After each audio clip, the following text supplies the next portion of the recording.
YouTube partner programme में शामिल creators को कब मिलता है पेमेंट? जब बात YouTube से पेमेंट पाने की आती है तो इन दो फेज को समझना बहुत जरूरी है। सेटअप फेज और पेमेंट की प्रोसेसिंग वाला फेज। अगर आपको YPP के लिए अप्लाई करना है तो एडसेंस फॉर YouTube का अकाउंट सेटअप करना जरूरी है। YPP में शामिल होने के बाद आपको 4 स्टेप्स और पूरे करने होंगे। ये स्टेप सेटअप फेज का ही हिस्सा होते हैं।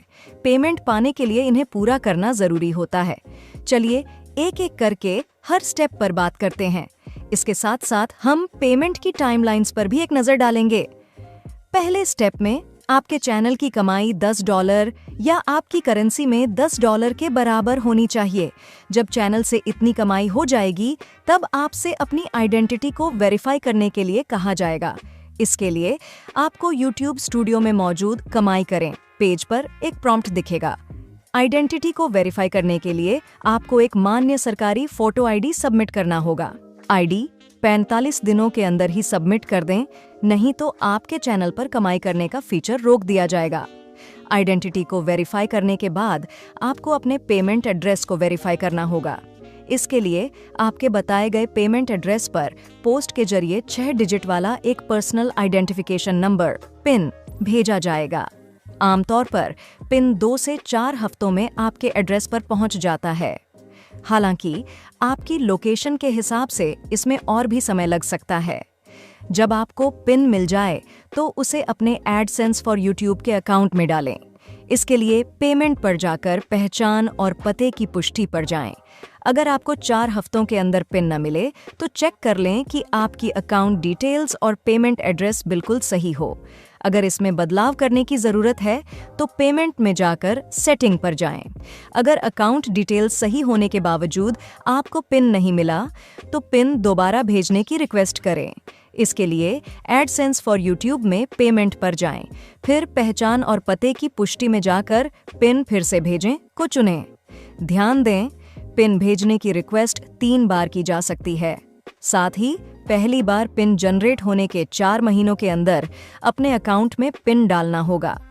4 महीनों के बाद कमाई करने का फीचर आपके चैनल के लिए रोक दिया जाएगा। इसे फिर से शुरू करने के लिए आपको वेरिफिकेशन करना पड़ेगा। ये स्टेप्स पूरे होने पर आपसे पेमेंट डिटेल्स मांगी जाएंगी। जैसे आपको कहा जाएगा कि एडसेंस फॉर YouTube पर अपने टैक्स की जानकारी जोड़ें और पेमेंट का तरीका जोड़ें। YouTube पर कमाई करने वाले सभी क्रिएटर्स को अपने टैक्स की जानकारी देनी पड़ती है, फिर चाहे वे किसी भी देश में हों। अपने एडसेंस फॉर YouTube अकाउंट में टैक्स की जानकारी जोड़ने के लिए पेमेंट पर जाएं। इसके बाद पेमेंट से जुड़ी जानकारी पेज में सेटिंग मैनेज करें पर जाएं।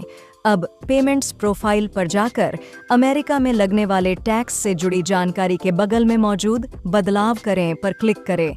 इसके बाद टैक्स की जानकारी मैनेज करें पर क्लिक करें। अगला स्टेप है पेमेंट का तरीका चुनकर उसे सेटअप करना। इसके लिए आपको पेमेंट का तरीका चुनने के लिए जरूरी थ्रेशोल्ड तक पहुंचना होगा। अमेरिका में रहने वाले क्रिएटर्स के लिए यह थ्रेशोल्ड है $10। लोकेशन और करेंसी के हिसाब से यह रकम अलग हो सकती है। पेमेंट का तरीका सेटअप करने के लिए एडसेंस फॉर YouTube में पेमेंट पर जाएं, फिर पेमेंट का तरीका जोड़ें पर क्लिक करें। यहाँ आपको अलग अलग विकल्प मिलेंगे, जैसे कि electronic funds transfer, wire transfer या चेक। आपको कौन कौन से विकल्प मिलेंगे यह आपके पेमेंट एड्रेस के हिसाब से तय होगा। ध्यान रखें, ऐसा भी हो सकता है कि आप पेमेंट का तरीका चुनने के लिए जरूरी थ्रेशोल्ड तक तो पहुंच जाएं, लेकिन इस स्टेप के लिए एलिजिबल होने में आपको थोड़ा और समय लगे। ऐसा इसलिए होता है क्योंकि आपकी कमाई को सबसे पहले आपके एडसेंस फॉर YouTube अकाउंट में जोड़ना पड़ता है। यह काम कमाई होने के अगले महीने में 7 और 12 तारीख के बीच होता है। जैसे अगर आपने जनवरी तक $10 की कमाई कर ली तो आपको यह स्टेप पूरा करने के लिए 7 से 12 फरवरी तक का इंतजार करना पड़ेगा। ये सभी स्टेप्स पूरे करने के बाद पेमेंट पाने के लिए आपको पेमेंट थ्रेशोल्ड तक पहुंचना होगा।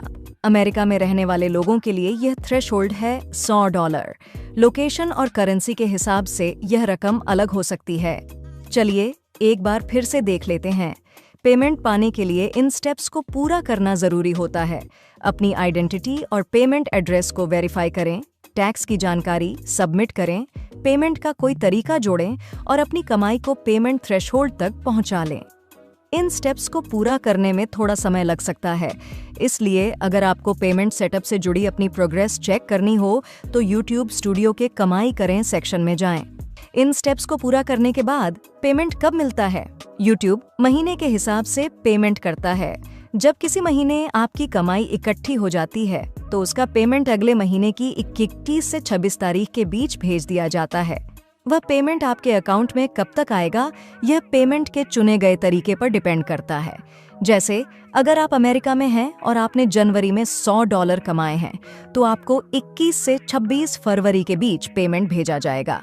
इसके बाद पेमेंट के चुने गए तरीके के हिसाब से यह तय होगा कि आपको पेमेंट कब तक मिलेगा।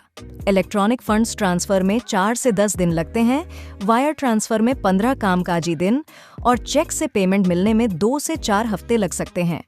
मुझे कैसे पता चलेगा कि मेरे पेमेंट का स्टेटस क्या है और पेमेंट कब तक मिल जाएगा?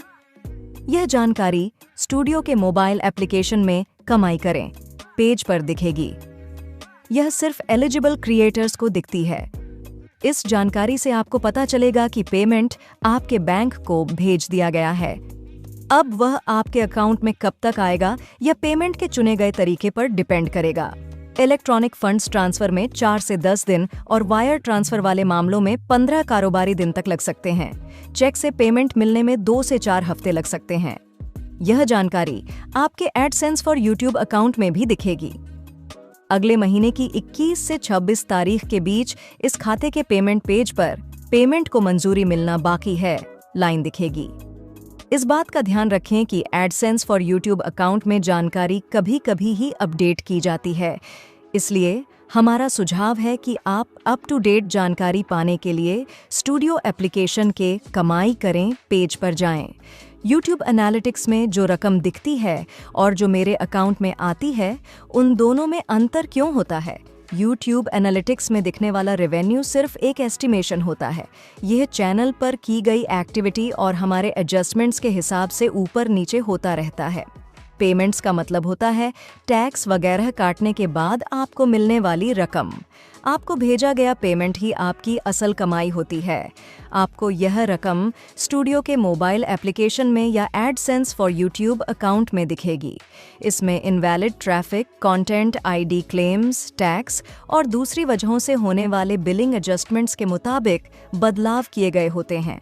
ये बदलाव कुछ और वजहों से भी किए जा सकते हैं, जैसे अगर डेटा मिलने में देर हो जाए या पिछले महीनों की कमाई भी एक साथ आ जाए। अगर किसी क्रिएटर को डॉलर में पेमेंट नहीं मिलता है तो करेंसी कन्वर्जन रेट्स और उनके कन्वर्ट होने के दिन के हिसाब से भी कमाई की रकम अलग हो सकती है। पेमेंट पाने के बारे में ज़्यादा जानकारी के लिए डिस्क्रिप्शन में दिए गए लिंक्स पर जाएं। वीडियो देखने के लिए धन्यवाद।